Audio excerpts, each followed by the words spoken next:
Hello friends, good evening. Welcome to smile talk paramedical channel.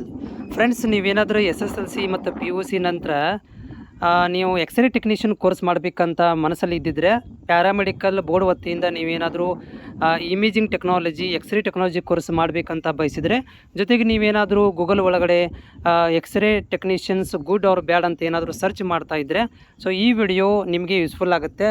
ಈ ವಿಡಿಯೋದಲ್ಲಿ ನಾನು ಎರಡು ಪಾಯಿಂಟ್ಗಳನ್ನು ಮಾತಾಡ್ತೀನಿ. ಒಂದು ಏನಂತಂದರೆ ಯಾಕೆ ಗುಡ್ಡು ಮತ್ತು ಯಾಕೆ ಬ್ಯಾಡ್ ಅನ್ನೋದನ್ನು, ಅದು ಜನರಲ್ ಆಗಿರುವಂಥ ಮಾಹಿತಿ ಎಲ್ಲ ಕೂಡ ಗೊತ್ತಿರುವಂಥದ್ದೇ ನಿಮಗೆ. ಅದನ್ನು ನಾನು ಇಲ್ಲಿ ಗುಡ್ ಆರ್ ಬ್ಯಾಡನ್ನು ಡಿಫ್ರೆನ್ಷಿಯೇಟ್ ಮಾಡಿ ಮಾಹಿತಿಯನ್ನು ಕೊಡ್ತೀನಿ. ವಿಡಿಯೋ ಪೂರ್ತಿಯಾಗಿ ಕೇಳಿ. ಜೊತೆಗೆ ಯಾರೆಲ್ಲ ಅಭ್ಯರ್ಥಿಗಳು ಈಗಾಗಲೇ ಜಾಬನ್ನು ಮಾಡ್ತಾಯಿದ್ದೀರಿ, ಆಮೇಲೆ ಕೋರ್ಸ್ಗಳನ್ನು ಕಂಪ್ಲೀಟ್ ಮಾಡಿದ್ದೀರಿ, ನಿಮ್ಮ ಅನಿಸಿಕೆಗಳನ್ನು ತಪ್ಪದೇ ಹಾಕಿರಿ. ಯಾಕಂದರೆ ನಿಮ್ಮ ಅನಿಸಿಕೆಗಳು ತುಂಬ ಇಂಪಾರ್ಟೆಂಟು, ಮುಂದೆ ಬರುವಂಥ ವಿದ್ಯಾರ್ಥಿಗಳಿಗೆ ಹೆಲ್ಪ್ಫುಲ್ ಆಗುತ್ತೆ. ಜೊತೆಗೆ ಚಾನಲ್ಗೆ ಯಾರೆಲ್ಲ ಹೊಸಬರು ಇದ್ದೀರಾ, ಮುಂದೆ ಬರುವಂತಹ ಕೌನ್ಸ್ಲಿಂಗ್ ಪ್ರಕ್ರಿಯೆ ಇರ್ಬೋದು, ಅಡ್ಮಿಷನ್ ಪ್ರೊಸೆಸ್ ಇರ್ಬೋದು, ಇವೆಲ್ಲ ಮಾಹಿತಿಗಾಗಿ ಚಾನಲ್ ಸಬ್ಸ್ಕ್ರೈಬ್ ಮಾಡಿ ಮತ್ತು ಬೆಲ್ ಐಕನ್ ಆ್ಯಕ್ಟಿವ್ ಮಾಡಿ ಇಟ್ಕೊಳ್ರಿ. ಯಾಕಂದರೆ ನಾವು ಯಾವಾಗ ಲೈವ್ ಬರ್ತೀವಿ ಮತ್ತು ಯಾವಾಗ ಮಾಹಿತಿಯನ್ನು ಕೊಡ್ತೀನಿ ಗೊತ್ತಾಗಬೇಕಂತಂದರೆ ಚಾನಲ್ನ ಸಬ್ಸ್ಕ್ರೈಬ್ ಮಾಡಿ. ಫ್ರೆಂಡ್ಸ್, ಈ ವಿಡಿಯೋದಲ್ಲಿ ಫಸ್ಟಿಗೆ ನಾನು ಏನು ಮಾಡ್ತೀನಿ ಅಂತಂದರೆ ಬ್ಯಾಡ್ ಏನಿದೆ ಅನ್ನೋದನ್ನು ಹೇಳ್ತೀನಿ. ಫಸ್ಟಿಗೆ ನಾನು ಚೂಸ್ ಮಾಡ್ತಿರೋದು ಯಾಕೆ ಬ್ಯಾಡ್, ಯಾಕೆ ನೆಗೆಟಿವ್ನ ಫಸ್ಟ್ ಹೇಳ್ಬಿಡ್ತೀನಿ, ಆಮೇಲೆ ಪಾಸಿಟಿವನ್ನ ಹೇಳ್ತೀನಿ. ಸೊ ಯಾಕೆ ನಾವು ಇದನ್ನು ಕೋರ್ಸ್ಗಳನ್ನು ಮಾಡಬಾರ್ದು. ಇನ್ ಕೇಸ್ ಆಫ್ ನೀವೇನಾದರೂ ಇಲ್ಲಿ ಪ್ಯಾರಾಮೆಡಿಕಲ್ ಬಂದು ಎಕ್ಸ್ರೇ ಟೆಕ್ನಿಷಿಯನ್ ಗೊತ್ತಿಲ್ಲದೆ ಬಂದು ನಾನು ಮಾಡ್ತೀನಿ ಅಂತ ಅಂದರೆ ಈ ಒಂದು ಕೋರ್ಸನ್ನು ಮಾಡೋಕ್ಕೆ ಹೋಗ್ಬೇಡ್ರಿ. ತಿಳ್ಕೊಂಡು ಬನ್ನಿ ಈ ಕೋರ್ಸ್ ಬಗ್ಗೆ. ಎರಡನೇದು ಏನಂತಂದರೆ, ಈ ಪಾಯಿಂಟಲ್ಲಿ ನೀವೇನಾದರೂ ಎಕ್ಸ್ರೇ ಟೆಕ್ನಿಷಿಯನ್ ಮಾಡಬೇಕಾದ್ರೆ ನಾನು ಕತ್ತಿ ಬಿಟ್ಟು ಕೆಲಸ ಮಾಡ್ತೀನಿ ಅಂತಂದರೆ ಈ ಕೋರ್ಸಿಗೆ ಬರೋಕ್ಕೆ ಹೋಗ್ಬೇಡ್ರಿ. ಯಾಕಂದರೆ ಇಲ್ಲಿ ರೇಡಿಯೇಷನ್ ಇಫೆಕ್ಟ್ ಆಗ್ತದೆ ನಿಮಗೆ. ಆಮೇಲೆ ಈ ಕೋರ್ಸನ್ನು ನೀವು ಏನಪ್ಪ ಅಂತಂದರೆ ಸ್ವಲ್ಪ ಡೆಪ್ತಾಗಿ ಕಲಿಯೋದಿರುತ್ತೆ ಇದರಲ್ಲಿ 3ನೇ ವರ್ಷದಲ್ಲಿ. ಹೀಗಾಗಿ ಸ್ವಲ್ಪ ನಿಮಗೆ ಇಂಗ್ಲೀಷ್ ಸ್ಟ್ರಾಂಗ್ ಇದ್ದರೆ ತುಂಬ ಒಳ್ಳೆಯದು, ನಿಮಗೆ ತುಂಬ ಹೆಲ್ಪ್ಫುಲ್ ಆಗುತ್ತೆ. ಇಂಗ್ಲೀಷ್ ವೀಕ್ ಇದ್ದರೆ ಈ ಕೋರ್ಸಿಗೆ ಬರೋಕ್ಕೆ ಹೋಗ್ಬೇಡ್ರಿ. ಆಮೇಲೆ ನೆಕ್ಸ್ಟ್ ಏನಂತಂದರೆ, ಈ ಕೋರ್ಸಿಗೆ ಬರುವಂಥವ್ರು ಇನ್ನೊಂದು ನೆಗೆಟಿವಿಟಿ ಏನಿದೆಯಪ್ಪ ಅಂತಂದರೆ, ಈ ಕೋರ್ಸನ್ನು ನೀವು ಕಂಪ್ಯಾರಿಸನ್ ಬೇರೆ ಕೋರ್ಸಿಗೆ ಕಂಪೇರ್ ಮಾಡಿದರೆ, OT ಲ್ಯಾಬಿಗೆ ಕಂಪೇರ್ ಮಾಡಿದರೆ ಗಲ್ಲಿಗಳಲ್ಲಿ ಇದಕ್ಕೆ ನಿಮಗೆ ಲ್ಯಾಬ್ಗಳು ಸಿಗೋದಿಲ್ಲ, ಜಾಬ್ಗಳು ಗಲ್ಲಿಯಲ್ಲಿ ನೋಡಲಿಕ್ಕೆ ಸಿಗೋದಿಲ್ಲ. ಹೆಂಗಂದರೆ ನೀವು DMLT ಕಂಪ್ಯಾರಿಸನ್ ಮಾಡಿದರೆ ಈ ಕೋರ್ಸಿಗೆ ಬರೋಕ್ಕೆ ಹೋಗಬೇಡಿ. ಆಮೇಲೆ ಈ ಕೋರ್ಸಲ್ಲಿ ನೀವು ಏನಾದರೂ ಲಕ್ಷಗಟ್ಟಲೆ ಅರ್ನಿಂಗ್ ಮಾಡ್ತೀನಿಪ್ಪ ಅಂತಂದರೆ, ನೀವೇನಾದರೂ ಲೋಕಲ್ಸ್ ಆಗಿದ್ದರೆ ಈ ಒಂದು ಆಸೆ ಇಟ್ಕೊಂಡು ಕುಂತಿದ್ರೆ ಬರೋಕ್ಕೆ ಹೋಗಬೇಡಿ. ನಾನು ಈ ಕೋರ್ಸ್ ಮಾಡಿದ ಮೇಲೆ ನಾನು ಸ್ವಂತ ಒಂದು ಲ್ಯಾಬನ್ನು ತೆಗಿತೀನಿ ಅಂತ ಅಂದ್ಕೊಂಡಿದ್ರೆ ಈ ಕೋರ್ಸಿಗೆ ಬರೋಕ್ಕೆ ಹೋಗಬೇಡ್ರಿ. ಯಾಕಂದರೆ ಇಲ್ಲಿ ಮಷಿನ್ಸ್ಗಳು ಏನೂ ಇಲ್ಲ ಅಂದ್ರೂ ಭಾಳ ಕಡಿಮೆ ಅಂದರೂ 75-80 ಲಕ್ಷ ರೂಪಾಯಿ ಒಂದು ಮಷಿನ್ ಇರ್ತವೆ, ನಿಮ್ಮ ಕಡೆಯಿಂದ ಆಗೋದಿಲ್ಲ. ಏಕೆ ಟ್ರೈ ಮಾಡೋಕ್ಕೆ ಹೋಗಬೇಡ್ರಿ. ಆಮೇಲೆ ಈ ಕೋರ್ಸನ್ನು ನೀವೇನಾದರೂ ಲೋನ್ ಮಾಡಿಸಿ ಕಲಿಯೋಕೆ ಬರ್ತೀನಿ ಅಂತಂದರೆ ಬರೋಕ್ಕೆ ಹೋಗಬೇಡ್ರಿ. ಲೋನ್ ಮಾಡಿಸಿ ಕಲಿಯುವಂಥ ಕೋರ್ಸ್ ಅಲ್ಲ ಇದು ಜಸ್ಟ್ ಏನಪ್ಪ ಅಂತಂದರೆ ಒಂದು ಟೆಕ್ನಿಷಿಯನ್ ಕೋರ್ಸ್ ಇದೆ, ಇದು MBBS ಕೋರ್ಸ್ ಅಲ್ಲ. ಈ ಕೋರ್ಸ್ ಮಾಡಿದ ಮೇಲೆ ನಾನು ಏನಪ್ಪ ಅಂದರೆ ಹೈಯರ್ ಎಜುಕೇಷನ್ ಒಳಗಡೆ BSc ನರ್ಸಿಂಗ್ ಮಾಡ್ತೀನಿ ಈ ಕೋರ್ಸ್ ಮಾಡಿದ ಮೇಲೆ ಅಂತಂದರೆ ಬರೋಕ್ಕೆ ಹೋಗಬೇಡ್ರಿ. ಈ ಕೋರ್ಸ್ ಮಾಡಿದ ಮೇಲೆ BSc ನರ್ಸಿಂಗ್ ಮಾಡಲಿಕ್ಕೆ ಬರೋಂಗಿಲ್ಲ. ಅದಾದಮೇಲೆ ನೆಕ್ಸ್ಟ್ ಏನಂತಂದರೆ, ಇಲ್ಲಿ ನನಗೆ ಏನು ಫ್ಯಾಷನ್ ಇದೆ, ನಾನು ಈ ಒಂದು ಕೋರ್ಸ್ ಮಾಡಬೇಕಂತಂದರೆ ಇಲ್ಲಿ ಪ್ಯಾಷನ್ ತೋರ್ಸೋಕ್ಕೆ ಹೋಗಬೇಡ್ರಿ. ಯಾಕಂದರೆ ರೇಡಿಯೇಷನ್ ಇಫೆಕ್ಟ್ ಆಗುತ್ತೆ. ಇದಕ್ಕೆ ಒಂದು ಪ್ರೂಫನ್ನು ನಾನು ತೋರಿಸ್ತೀನಿ ನಿಮಗೆ. ಸೊ ಇಲ್ಲಿ ನೋಡ್ತಾ ಇದ್ದೀರಿ, ಇದೇನಪ್ಪ ಅಂತಂದರೆ ಒಂದು ರಿಸರ್ಚ್ ಆರ್ಟಿಕಲ್ ಬಂದಿರುವಂಥದ್ದು ಕ್ಯಾಲಿಫೋರ್ನಿಯಾ ಫ್ರಾನ್ಸಿಸ್ಕೋ ಒಂದು ಯೂನಿವರ್ಸಿಟಿಯಲ್ಲಿ. ಇದು ಪ್ರೂಫ್ ಆಗಿರೋದು ಏನಂತಂದರೆ, CT ಸ್ಕ್ಯಾನಿಂದ ಏನಾಗುತ್ತೆ ಅಂದರೆ ರೇಡಿಯೇಷನ್ ಇಫೆಕ್ಟ್ ಆಗ್ತಾಯಿದೆ. ಇದು ವಯಸ್ಕರಲ್ಲಿ ಈ ಒಂದು ಕ್ಯಾನ್ಸರ್ ಬರುವಂಥ ಸಾಧ್ಯತೆಗಳಿದಾವೆ ಅಂತೇಳಿ ಇವ್ರು ಪ್ರೂವ್ ಮಾಡಿದ್ದಾರೆ. ಇದು ಏನಪ್ಪ ಅಂದರೆ ಸಣ್ಣ ವಯಸ್ಸಿನಲ್ಲಿರುವಂಥ ವಿದ್ಯಾರ್ಥಿಗಳಂತಲ್ಲ, ಇಲ್ಲಿ ವ್ಯಕ್ತಿಗಳಿಗೆ CT ಸ್ಕ್ಯಾನ್ ಇಫೆಕ್ಟ್ ರೇಡಿಯೇಷನ್ನಿಂದ ಬರ್ಬೋದು ಅಂತ ಹೇಳಿದ್ದಾರೆ.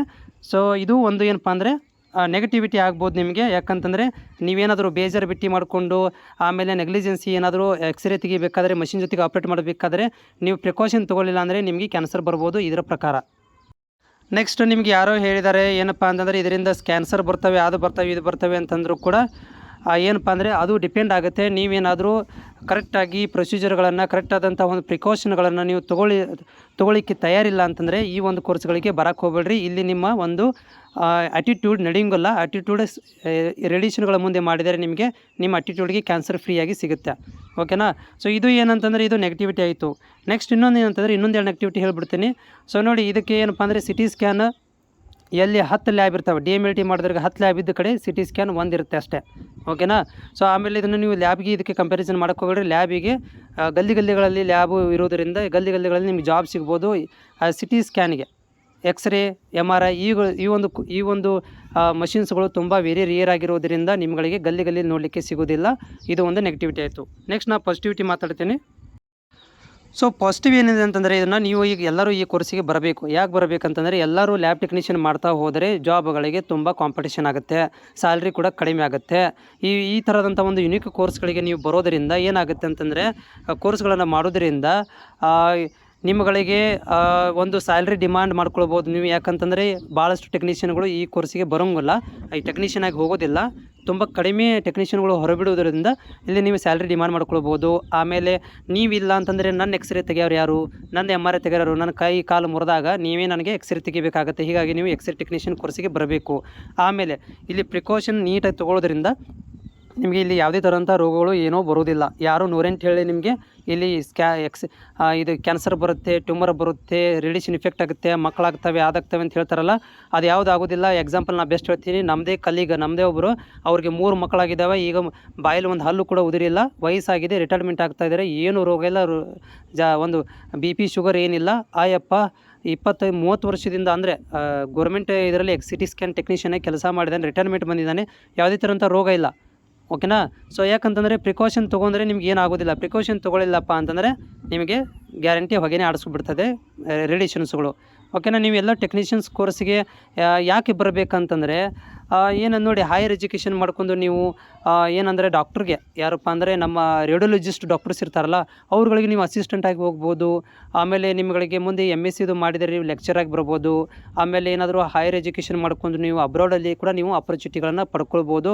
ಹೈ ಸ್ಯಾಲ್ರಿ ಪೇ ಮಾಡ್ತಾರೆ ಅಬ್ರಾಡ್ಗಳಲ್ಲಿ. ಅದೇ ಕ್ವಾಲಿಫಿಕೇಷನ್ ಸ್ವಲ್ಪ ಜಾಸ್ತಿ ಇರಬೇಕಾಗುತ್ತೆ. BSc MSc ಇದ್ದರೆ ಅಬ್ರಾಡ್ಗಳಲ್ಲಿ ಜಾಬ್ ಇರ್ತಾವೆ. ಅಂತಲ್ಲಿ ನೀವೇನಾದರೂ ಮಾಡ್ತೀನಪ್ಪ ಅಂತಂದರೆ ಈ ಕೋರ್ಸಿಗೆ ತಪ್ಪದೇ ಬನ್ನಿ. ಓಕೆನಾ.